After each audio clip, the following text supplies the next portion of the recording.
Hey there, it's Greg again, with yet another treat for you lucky viewers.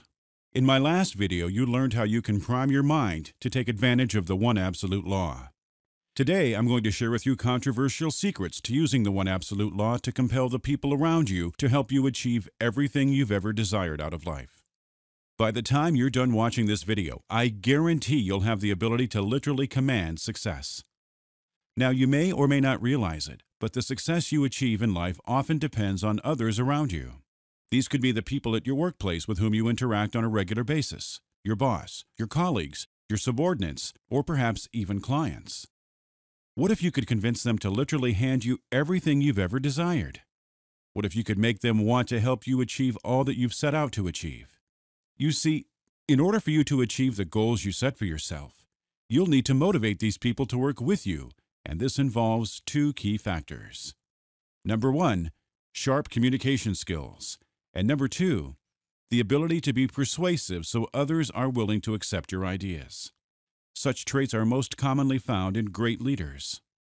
Though your ambitions may not necessarily include becoming a leader of any kind, possessing special characteristics found in such authoritative figures will do wonders in your attempt to achieve success in whatever you do. Most refer to such people as natural-born leaders. But do you have to be born with such characteristics? Not necessarily. If you recall the lessons that we've gone through in the previous video, you will remember that certain traits can be emulated and developed. But of course, you must first identify the characteristics that you should incorporate to your personality. Great leaders have the ability to recognize, nurture, and inspire enthusiastic followers. Think about the most notable leaders in history. You'll find that they were able to rouse support from their followers and even inspire them to lay down their lives willingly for their leader's beliefs and cause. Some even seem to have such unsurpassed powers of influence that their followers would follow them to the ends of the earth with a smile on their faces. You don't have to look very far in history for an example of a charismatic, influential leader. Take the late Steve Jobs, for example. As the head honcho of Apple, many thought he had a very aggressive and demanding personality. But what could have been mistaken as aggression and an uncompromising demeanor was in fact passion. Steve Jobs was very passionate about what he did, about what he believed in when it came to technology. He believed that technology should be simple enough for everyone to use, regardless of age, while still providing the best design quality. And because of this passion, he gained a massive following of dedicated employees and loyal tech fans who thought of him as a genius. A regional manager for Apple once said of Jobs, "Almost everyone who knows him would jump off a bridge for the guy."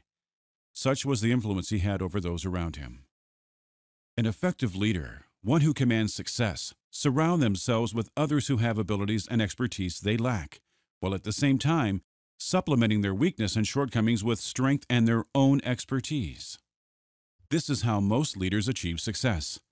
They convince those around them that they succeed not only for themselves, but for those who help them get to where they want to be in life. The second characteristic that all great leaders share is the ability to focus their efforts on their eventual goal. The best, most successful people in the world know what they want, and they spare no effort to attain all they desire. Those who lack this ability, who don't focus their time and energy into making their desires a reality, will never achieve any form of success.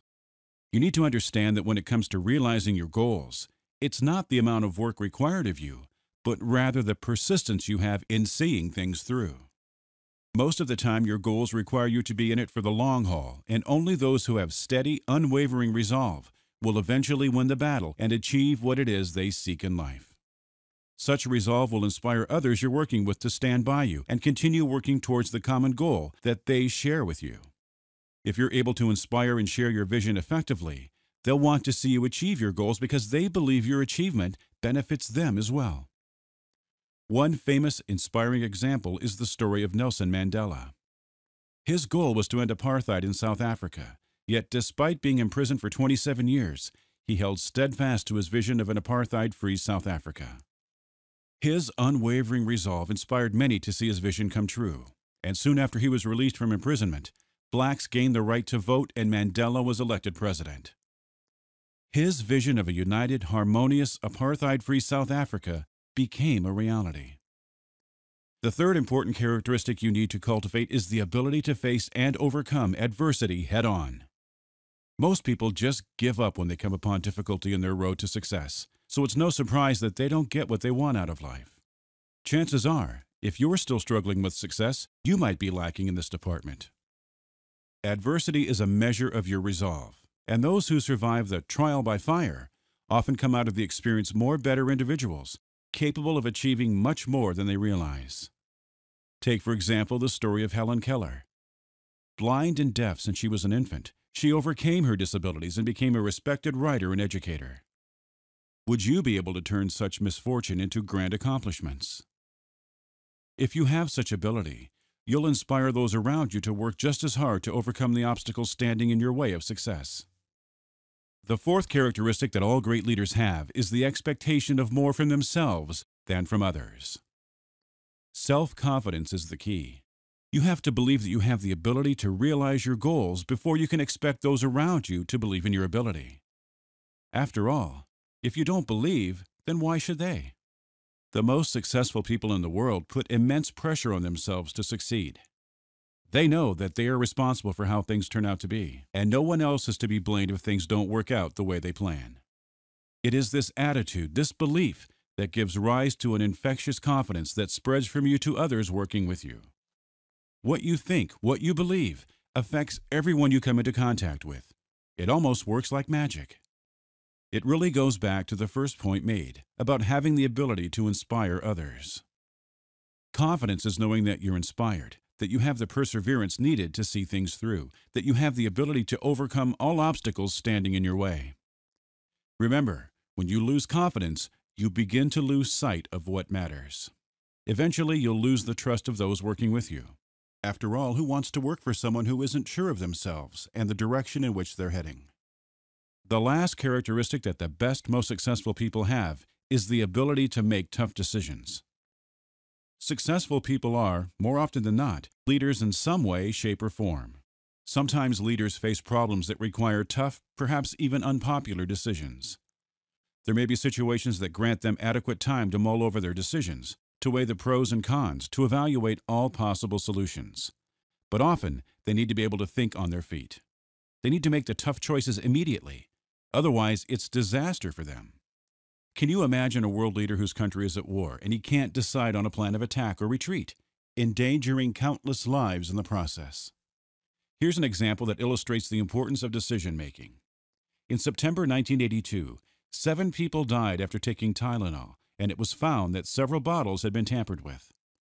Cyanide, a deadly poison, had been injected into the tablets. McNeil Laboratories, a division of Johnson & Johnson, who were the manufacturers of Tylenol, immediately recalled all Tylenol from the market and destroyed it. Additionally, the top management of the company broadcasted an announcement on TV explaining the situation and assuring the public that the product would not be made available to the public until they were once again deemed safe for consumption. As you can imagine, what followed was a disaster to the company. Market share fell from 35% to a mere 8%. But because of the swift and decisive actions taken by the company's management, they not only recovered their market share, but they exceeded it within a year. Now you know the traits you'll need to develop in order to prime yourself into becoming a compelling, influential person that others will want to help succeed. So how do you do the actual influencing? You need to be able to sell yourself and your ideas. You need to be able to convince others that helping you helps them. It's almost like running for president. But don't worry, you don't need to start an entire campaign to rally people by your side. You have within you the natural ability to persuade others to your way of thinking. You merely need to access the infinite intelligence within your subconscious mind, and everything else will fall into place. Sure, some may seem as though they were born with it, with how effortless they're able to get others on their side. But like all natural abilities, you can train and develop this ability and become a very persuasive and influential person. For the sake of example, let's take a look at a career that is dependent on one's ability to be persuasive. Selling. Whether you're trying to sell merchandise at a retail store or you're selling big ideas and concepts in a marketing firm, you need to be able to reach into the minds of those you come into contact with and make them see your thoughts as you see them. Either way, think of yourself as a salesperson. You need to be able to go, "Hey, this is a great idea, let's go with this," and have them think exactly that. In order to do that, you must first find out if you have that natural-born gift of persuasion. If you are blessed with such a gift, you'll find that your life thus far has been relatively easy, which should be no surprise if you're able to convince others to give you a shot at anything you might like to do. But if you're not, don't worry. As mentioned before, you can learn to be a persuasive person. You can pick up the necessary traits through reading, observing, listening, and practicing.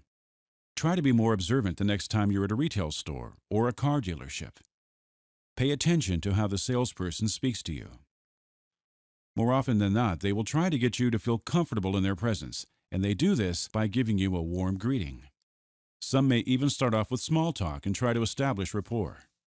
They do this to grab your full attention. The more skillful salespersons will ask questions that you'll answer yes to. Once they do this, it would be easy for them to make a case for your next purchase because you're already halfway primed to buy simply by replying yes to their prior unrelated questions. As they speak to you, they'll try and appeal to your emotions to stir your desire for whatever they're trying to sell. The best salespersons will know what is important to you simply from the conversation. They'll get in your head with hardly any effort. They'll come across sounding sincere in their attempt of trying to find the best product that works for you, because from the conversation they would have established themselves as someone who understands what you're looking for. They'll convince you that while your objections are valid, you have nothing to worry about because the benefits you'll gain will easily put your mind at rest. Before you know it, you'd have bought a new $500 bag or a brand new car. The same theory applies at work or at home when you're trying to sell an idea to someone to get them to do as you ask. Let's see how this theory can be applied at work. Let's assume your boss is concerned about productivity in the office, and you have an idea for a flexible working hour scheme that might solve the problem. First, grab attention by commenting on something that you know will be of interest to your boss. One of the best ways of doing this is to phrase a question as though you have the solution to his problem. Something along the lines of, "I know you're concerned about productivity around here, and I think one of the causes of this is that we can't seem to hire quality clerical workers. If there was a way for us to somehow attract quality applicants for the clerical positions, would you want to know about it?" What this does is that it primes your boss into giving his attention to you because he thinks you're going to solve his problems for him. Next, arouse desire. Here's where you try and sell the possibilities and benefits of going ahead with your proposed idea. Find something that is important to your boss. If you've listened carefully whenever he speaks about work in the office, you should have a pretty good idea of what goes on in his head. Maybe he's mentioned offhandedly how everyone's been taking more sick days in the past 3 months. Then once you've gotten his attention, you could say something like, "Imagine if this was implemented. Everyone's taking less sick days because they're no longer stressed out. Morale is up and everyone is happy to come to work. Things get done quicker and more efficiently. Wouldn't that be great?" Always come across sincere, even if what you're proposing will in actuality benefit you and your colleagues more than it will your boss. If you convey sincerity in your proposal, you're more than likely to get it approved and implemented. You can shoot straight with your boss by saying that everyone agrees they would be happier if they had flexible working hours. Make a case for not only yourself and your colleagues, but the company as a whole. Cite reasons how the ultimate goal is to foster a better working environment where everyone is happy and productive, leading to better company performance. Finally, eliminate objections. Here's a very effective method of selling someone an idea that quickly eliminates all manner of objection. Get a piece of paper and draw 2 columns, one labeled pros, the other cons. Now list down the major objections that might have been brought up in the conversation, and once you're done, list down all the positive points under pros. Add any benefits you can think of under the pros column. If you've done it right, you should have significantly more points listed under the pros column than there are points in the cons column. Then go through the list with the person you're convincing. State how you're both going to take a look at some of the reasons that made them reluctant to accept the idea you proposed, and you're going to weigh them against the pros and the benefits of going ahead with the idea. In the case of the scenario we've been working with, you could sit down with your boss, evaluate the proposal together, and walk him through the benefits of the entire scheme while suggesting countermeasures for anything that he might object to under the cons column. While this theory works with most people, sometimes you may come across the immovable object that seems to defy every conceivable law, especially the one absolute law. This immovable object is essentially the collection of people who, even before you can even approach them, are already dead set on saying no to anything and everything you have to say. You shouldn't feel despair when you come across such people, because this would be the true test of the power that you hold within your subconscious. After all, if you're able to influence the most difficult, stubborn, and immovable people, a feat that many would consider impossible, imagine the possibility of what you can achieve simply by tapping into this amazing power every time you speak to someone. So how do you get these impossible people to see things your way and help you attain what you need from them? Just as you would with people who are more open to hearing what you have to say, you need to start by building rapport and make them feel comfortable around you. But because they already have this proverbial wall built around themselves to block out external influences, you might find it a little more difficult to penetrate their defenses. You have to keep in mind that they haven't quite viewed you as a person, as someone they can relate to. At this point, they're viewing you as just an anonymous face looking to fleece them of something, be it their money, effort, or time. However, once you've established yourself as a person, they'll find it very difficult to ignore you or be hostile to your advances. You can start by talking about something you may have in common with them or something that you already agree on. Small talk usually works. If there was a football game last night, you could ask questions like, "Did you catch the game last night?" or "Great game last night, huh?" The idea is to open them up to conversation, to break the ice, and not to persuade right off. The more you're able to present yourself as someone who has something in common with them, the more likely they'll let their defenses down. Now, once you've established rapport, you can start to persuade, but do it in a very subtle, imperceptible way. Don't begin by contradicting their views right away or tell them that they're wrong to think the way they do. Don't tell them you're going to change their mind about a particular issue that they may feel strongly about. All these are surefire ways for you to completely destroy the rapport you've built prior. Establish a degree of credibility by stating the negatives about your point of view, while at the same time mentioning the positives about their point of view. This plants the idea in their mind that you're not out to argue and force your opinion on them. The fact that you admit your own point of view might be flawed while agreeing with theirs strokes their ego just enough for them to listen for more possible compliments. Even if your own view clashes with theirs, you need to disagree without appearing disagreeable. Now that you've primed them for further discussion, you can begin challenging their point of view in the most subtle manner you can manage. Maybe something along the lines of, "I agree, definitely. You've got a very excellent point there. Though, there are people who might disagree. They're saying," support every statement that challenges their point of view with a credible source, such as expert opinions or the news or scientific journals. The key point here is to present opposing views as fact that they can't argue with. People dead set on their own beliefs will scrutinize every fact you present to them, and they'll find ways to disprove or contradict your statements whenever they can. So it's important for you to never over-exaggerate or make unsupported claims. Also, when presenting opposing views or statements, try to make them understand that you're looking for a win-win solution. People tend to get defensive when they feel as though they're wrong about something. After all, who wants to admit they were wrong and risk looking foolish? But if they feel as though they're learning something new and it benefits them, then they're more likely to consider what you have to say. The ideal outcome of this exercise is for you to persuade the impossible person in question to see things your way and realize that their original point of view was wrong. But very rarely do impossible people make the switch so easily. Just like everyone else, they're in their comfort zone. Changing their point of view would necessitate moving out of their comfort zone and tread into uncertain territory that may not be as comfortable as they would like. So they may choose to ignore the facts presented to them, make fun of them, or pretend the facts don't exist. The very best instant outcome that you can hope for is for them to become neutral in their point of view as they reconsider their beliefs. Even if you don't win them over completely the first time round, don't give up, because it takes time for everyone to warm up to new ideas. It just so happens that for impossible people, it takes a fair bit longer. That's all the time we have for today. If you've enjoyed today's lesson, then be on the lookout for my next email, because I'm going to share with you something that will undoubtedly blow your mind. Till then, this is Greg Frost, signing off.